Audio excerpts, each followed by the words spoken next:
Hi, Neil again. This time I'm up in a roof void carrying out an inspection of the exposed and accessible timber surfaces.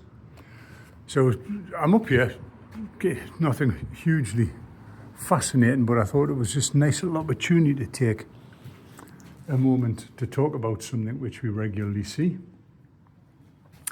And that is, excuse me, that we often hear surveyors or whoever's been inspected properly referring to the chimney breast, the flue within the roof void, saying evidence of damp staining was noted, which indicates water leakage in this location, which is probably fair dues. There probably, I would imagine, be some degree of water leakage. But the reality is there's a big chimney stack out there. And every time it rains, that chimney stack becomes saturated. When it becomes saturated, the water naturally wants to move down because of the effects of gravity. So we can see where the water run marks on the chimney breast.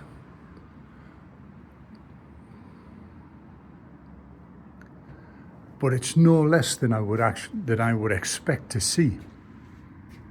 You know, there's always going to be some degree of water ingress, but the fact that the brickwork becomes saturated, especially during prolonged periods of rainfall, the water naturally moves down to the lower levels.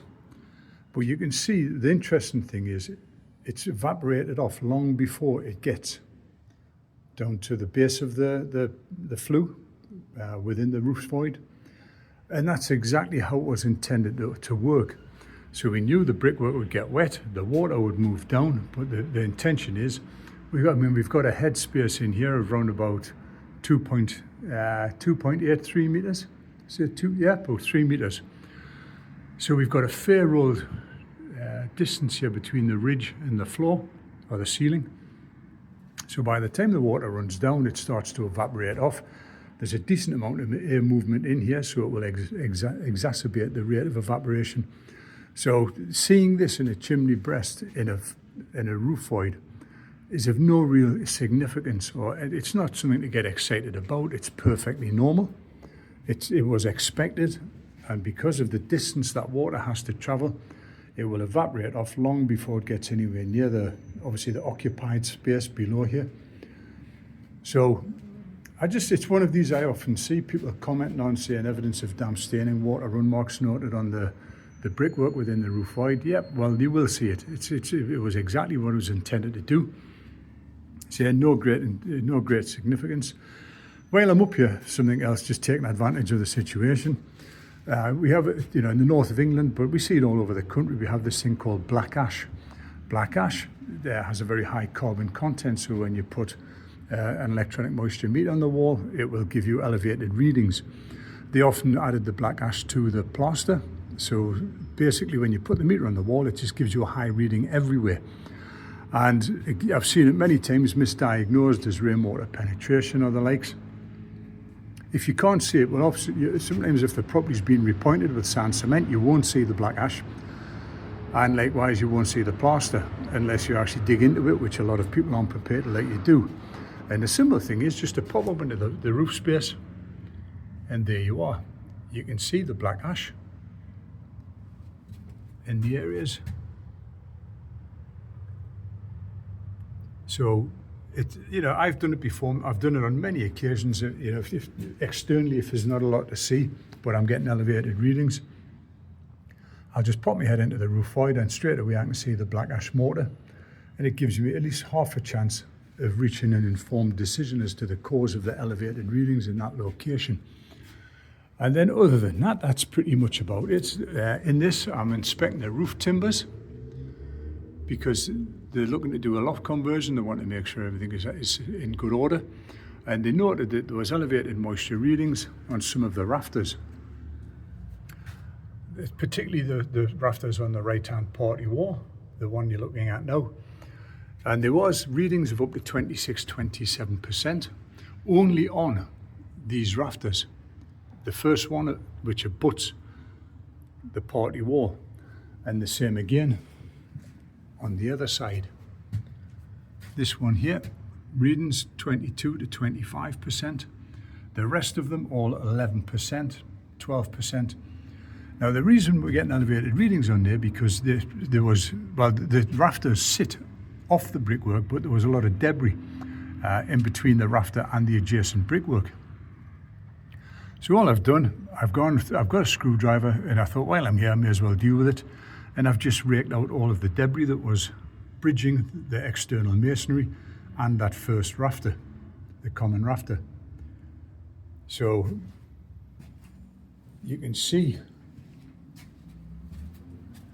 the debris that I've raked out. So it's really a case of, now that's done, I would fully expect those areas to dry out without the need. There was a question asked, do we need to treat these timbers? Realistically, the answer is no. The cause of the elevated readings was the bridging, the debris between the rafter and the masonry. That's now been removed, so I would expect these timbers to dry out without any issues. And then there was also mention of white stains or white markings on the timbers, which you can see in a few locations. And it was suspected it may be some form of fungal growth. It isn't. It's actually what we call chemical attack when it gets extreme. And where that stems from is the lime torching, you can see there, which is on the upper edge of the timber battens. It was a traditional way of finishing off slate roofs, so that basically they will be repointed with lime mortar. Over the years, water ingress gets in, the lime mortar degrades.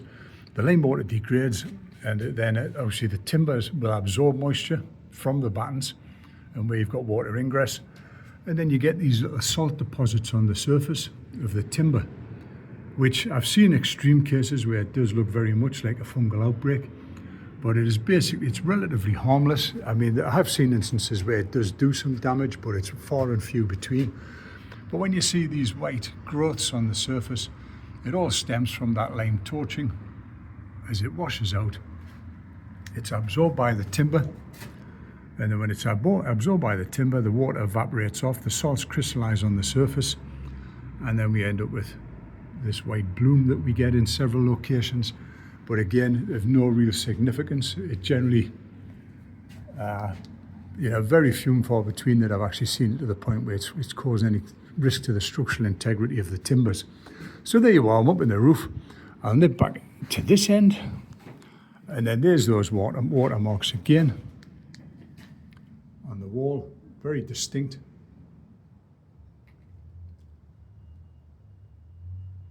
No real cause for concern. There is a chimney stack there, so the chimney breast is on the other side of that wall.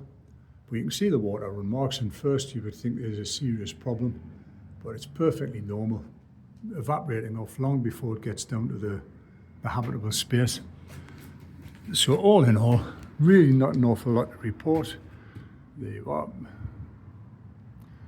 And I've done the same here. I've gone along, cleared the debris between the rafter and the adjacent masonry, and all's good. Okay, for those less experienced surveyors, I hope you find it useful. Just a few little pointers if you come across it, and just allows you to give sound advice. Okay, take care now. Bye-bye.